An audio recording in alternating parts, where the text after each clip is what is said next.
So how does this work? You're wondering. It says Blind Bag Friday. There's a big number up there in the title that I happen to know off the top of my head, but I'm going to let you go ahead and use your reading skills to figure out. But yeah, we're going to open mail because mail is like blind bags that I order. Now, I think it's hard to tell. It looks like there might be some paper in here. Possibly reused bag, judging by the scraping there. Good for them, though. Reuse, recycled, Purdue. No Nexo bag this week. Speaking of Nexo powers that nobody was. But I was going through my Nexo stuff recently, and if you've been keeping up, I do need this Red Bull, and it's in a sealed bag, and I guess I must have opened it and not opened the bag. I don't know when that would have happened. Maybe if you want to rewatch all my Blind Bag Fridays and figure out when I got that. So we do get a new Nexo power this week. Also, one of my favorites, the Clover, and then also the Anchor. It's a good one. And then, of course, the Hidden Blade. Anchor, Hidden Blade. I don't know if that was in frame. I wasn't even paying attention. Clover, and then the Red Bull is what I needed. So that's fun, kind of pseudo Blind Bag Friday. We're going to use slightly larger small scissors that don't fit my fingers at all. They are Crayola brand. These were given to us by a good friend of the channel,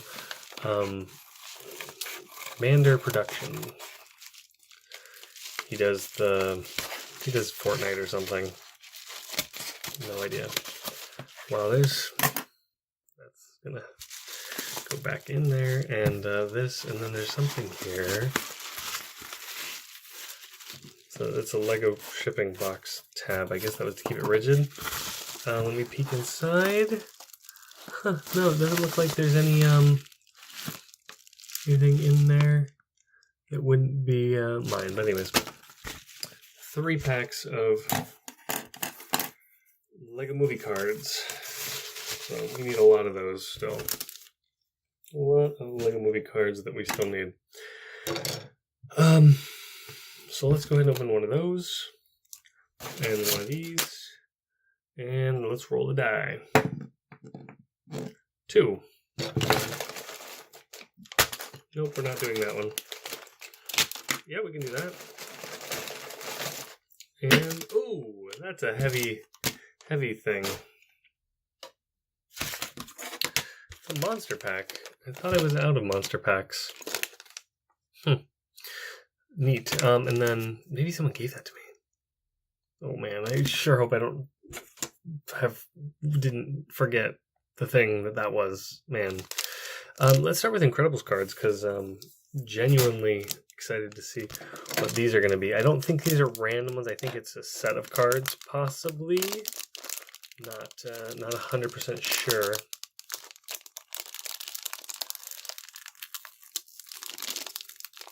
Okay, so that's the front of one. So is this going to be, these are going to be the backs? Okay.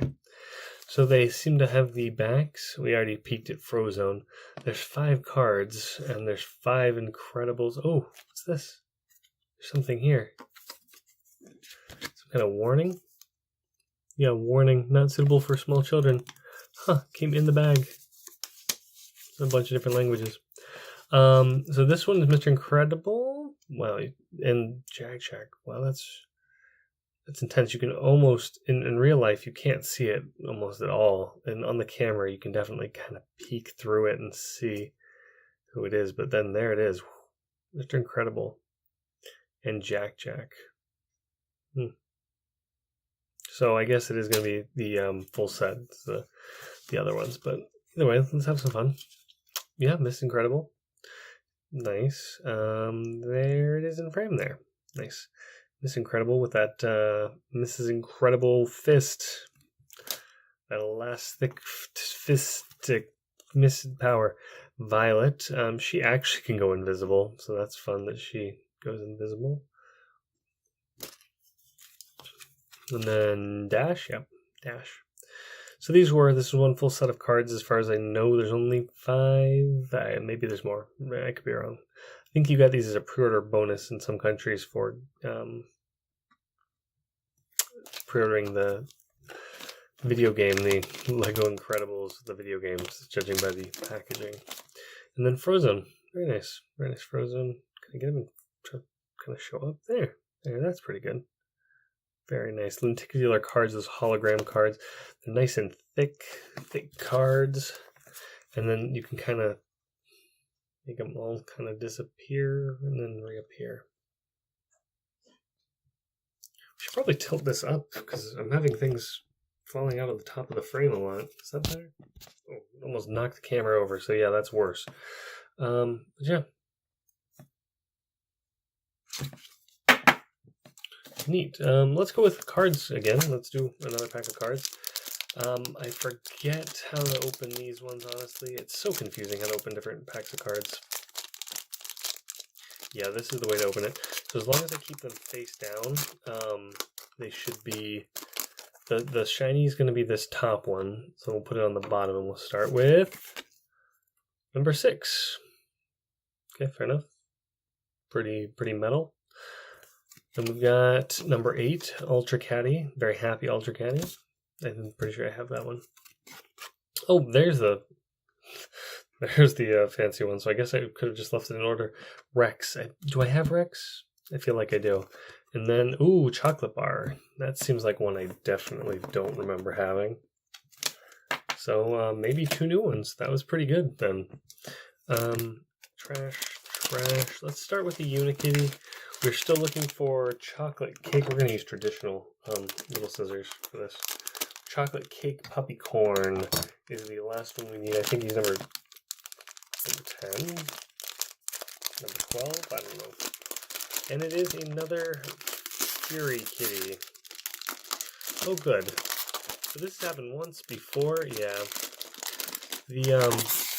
They sealed it to the bag. Yeah, it's sealed into the outer bag, so I guess we have to open it because it's already open.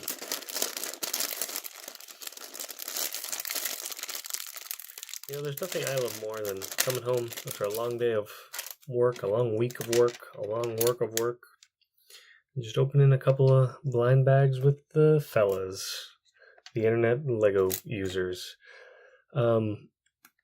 Speaking of Lego users, how about that M&R guy saying that he's not going to buy any more Lego sets? I think he said 30 days. Yeah, that's... we'll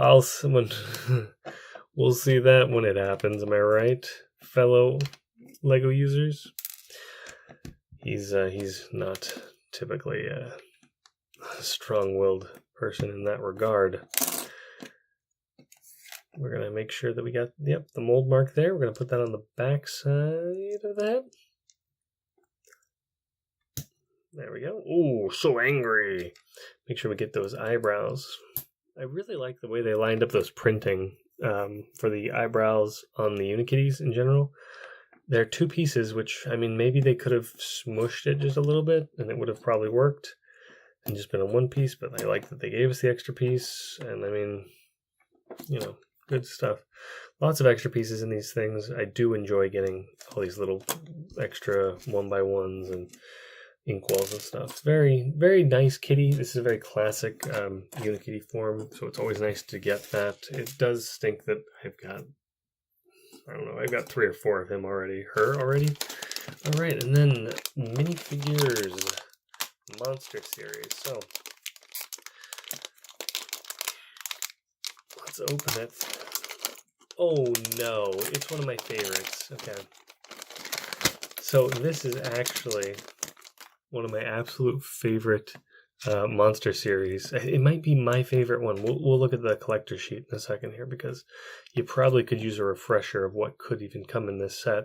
And I think overall, there's no bad one in the monster series. Honestly, there's some weaker ones comparatively. Maybe I should rate those. That'd be a fun one. Rating some of the minifigure series. We do get just the regular black base, but that's very fine.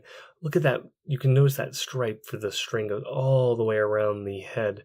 And it's just a great print. It's almost always perfect. R2-D2 seems to always have like a little bit of a tilt in his head, and he's a round print. And I guess it's on the dome piece. But this is, I mean, they did such a good job on this. I wish they would do that more often. the hip bones going down, the feet. You do have the printing on the side of the legs to show the skeleton legs. Might have liked something on the front. Doesn't really take away from it. It adds so much to be on the side. You also have the arm printing on the side, which again representing a skeleton. It's a Lego skeleton at that, which is just such a great thing to get. It's mirrored on the other side, and then on the back, of course, is the back of the rib cage. So just a really great figure. I love Lego skeletons, and this guy. And the best part is it's a guy in a costume. You can see the yellow in the eyes, in that mask's eyes, and then you can see his eyes, which is just wow. That's that is great. So we're gonna do a quick look through here before we finish off the video. So number one is pretty good. It's not a super generic. It's a modern setting werewolf. Kind of mediocre in that regard, I suppose. The pants aren't terribly modern looking. They could be kind of anything with light bluish pants. The flannel shirt, kind of modern. I don't think you could use it much else. Maybe futuristic, whatever. Zombie pirate. It's not the strongest one, but it's a good one. It's definitely a fun figure. He's kind of grody and falling apart. Crazy scientist guy with the little bug potion for this guy. Very strong entry. I don't think we get that many doctors and scientists, and obviously he's crazy and weird, but it's still a fun one to get. And then the big headpiece is just a lot of fun. Wacky Witch, very good fantasy witch if you were looking for that. Just a regular crazy Halloween witch, and then the very meow cat kind of reminds me of Gary's meows. I think that cat would make. Plant monster is fun. It's like a costume person, but it could also be seen as the monster actually eating the person, like kind of enveloping him. Bug, very nice one. I don't think I've got that one with the claw hand. Just very, very good looking one too. Spectre, I'm 90% sure I do have. We've got a glow in the dark face there. Very strong entry. Zombie cheerleader, again, kind of mediocre on the zombies. Not super big for zombies. Cat tamer lady, lots of great pieces in that. Subject matter, I mean, it's not my favorite, but everyone is their own. Gargoyle, very, very strong entry. Generic enough that you could add some long pants or maybe a couple different pieces. There's other stones pieces, but make your own kind of gargoyles out of other pieces. Skeleton Man, definitely the strongest in there. Rock and Roll Frankenstein, I'd say he might be the weakest. He might be the weakest in the series. Him and Pirate are kind of Rock and Roll Frankenstein, though, great piece for the head, and then the bat guitar, just very, very nice. We're going to run through these. Zombie Businessmen, really love the paper and the hair. The Banshee, good pieces for other things, but even in just its form, still very classic monster. Squarefoot, I do really like that they made a like brown Yeti, nice strong one, and then the Spider Lady, which if you've watched Blind Bag Fridays for a while, you've seen me get a bunch. So not personally a favorite, but lots of great pieces in that. Anyways, that is it for this week. I don't think we've got time for any kind of bonus or anything. Maybe next week though. It happens.